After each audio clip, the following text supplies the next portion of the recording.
Alrighty, so these are the interplane struts, and they're actually pretty ingenious. The first ones I've done that have an extra little fold on them, so they fold down the middle to make the two sides, but they also have that little tab, that white piece, that kind of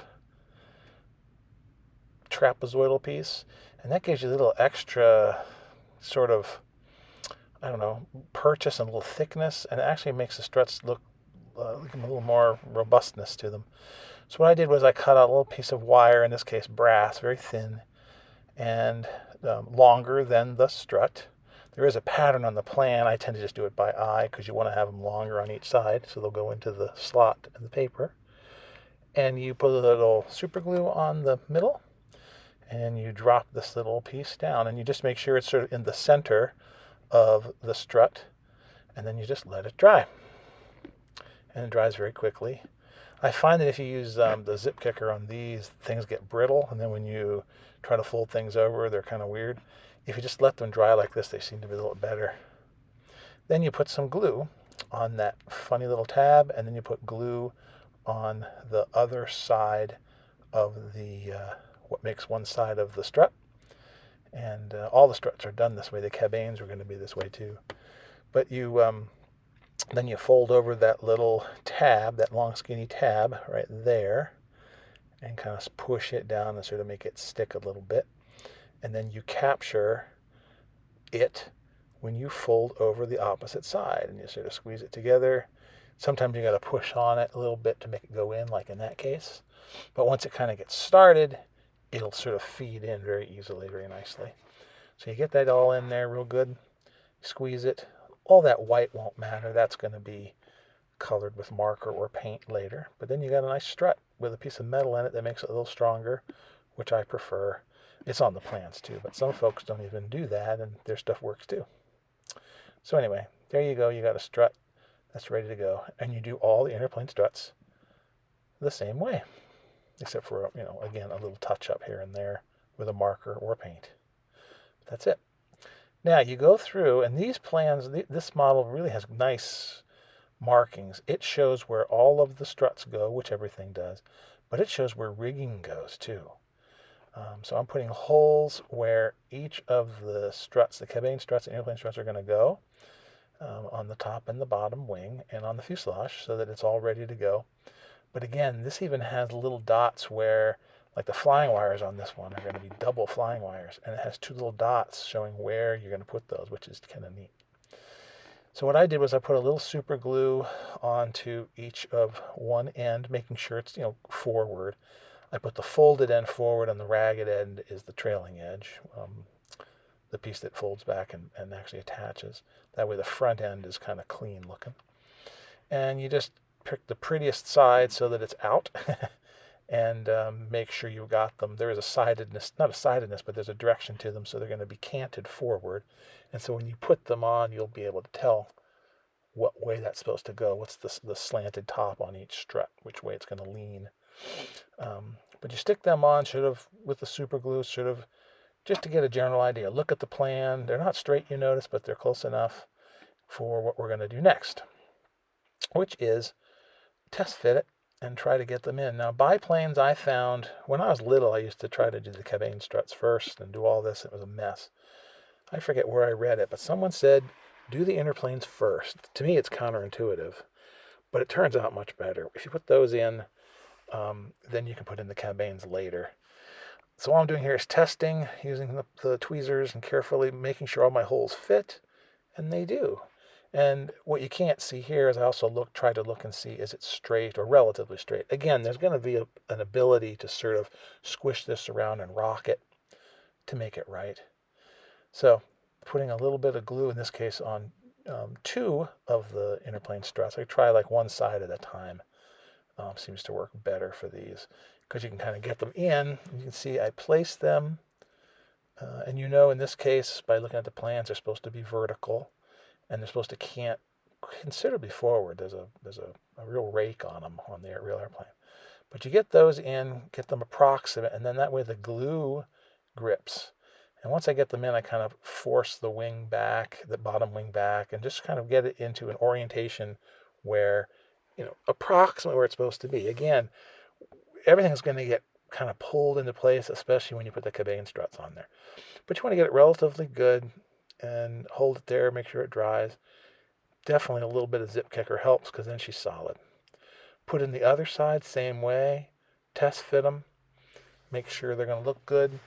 And again, now here you can't really see what I'm doing, but I'm checking to see how does it look on the vertical side, on the top side. I'm checking to see if that top panel with the pilot sees through, is that in the center? Is it or is it not? How far forward do the top wing have to go? It has to go forward considerably more. And you can see I'm kind of pushing the struts to make sure that I will be able to sort of bend these things so they're going to be correct. So put a little glue on the last two remaining interplane strut tips, and my fat fingers get in the way. But because you've test fit, these fit really well. A lot of times I use pliers. In this case, my fingers seem to work. And there it is. And again, it isn't perfect. The top wing is further back than it should be at this state. But I'm just kind of checking to see it has to go forward considerably. And when it does, is that going to pull things out of whack? No, it doesn't. I check on the side. I check on the bottom. I'm trying to check and see if the stagger is correct. And also if it's parallel. So like if you look there, it looks pretty good. If the bottom wing is on one plane and then the top wing is the other. And the top wing actually looks pretty good. On these pictures, it kind of looks bowed a bit. Actually, in the real airplane, it sometimes looks a little bowed. But part of that is just the camera, and you're looking over fairly long length. But I'm just trying to make sure, is it going to be able to work, and do I have good wing incidents? And I'm satisfied with that. That ain't bad.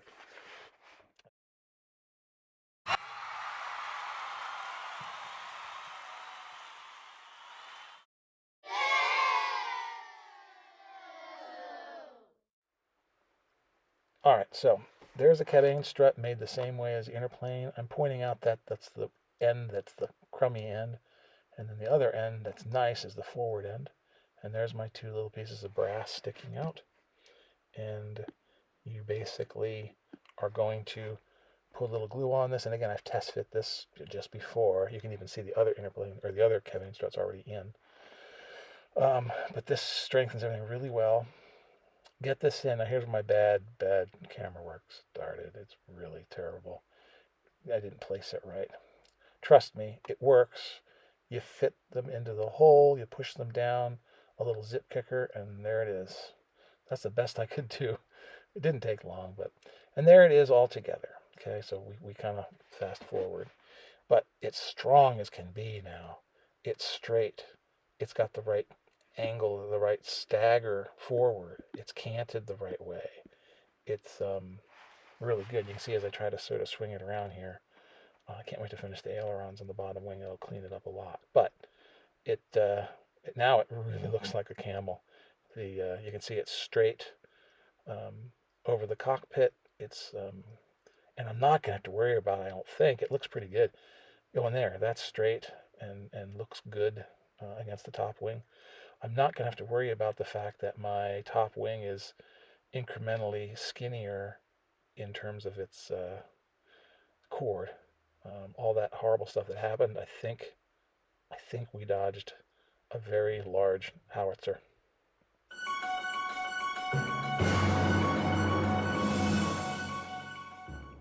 So I'm going to draw out what I think happened. Don't know if this is true. But here is the original rib that came with the model. And you were supposed to put it on a piece of paper, the skin. So here's the skin coming on, and you glued it right on where you're supposed to. Perfect. And then there's the top of your skin that's going to fold back. And then that's my little arrow pointing at you, fold it back. And it comes back and folds, and you tend to carefully fold it back. And then you end up with a skin that comes back to remind you. And in my case, there was a massive overlap. So two things could be happening. The skins could be incorrectly done, which I doubt. The skins tend to be very clean on these. But I'm trying to figure out why that would be. But the skin, like I said, is probably not the problem. I put on there probably correct. So the skin is probably right. I'm wondering if the ribs are the problem. In other words, are they incrementally too short? Or I didn't place them wrong, because the drawing has it, you can only place them one way, only so far forward. But here's what I would do next, and I should have test fit this when I was putting the skin on, so it's really my fault.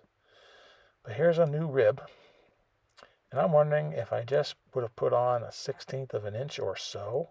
I'd have to sort of empirically determine that. A little bit longer on leading edge, so that when you put that skin on, of course, and you fold it around, it's got a little extra area that has to swing around, so that when you bring them back, they'd actually match. That's what I think happened. Again, completely, it's just a suggestion. But again, it's something that I should have checked.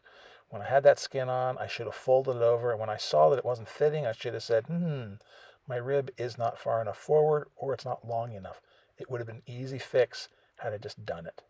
So, not sure if the kit or something else.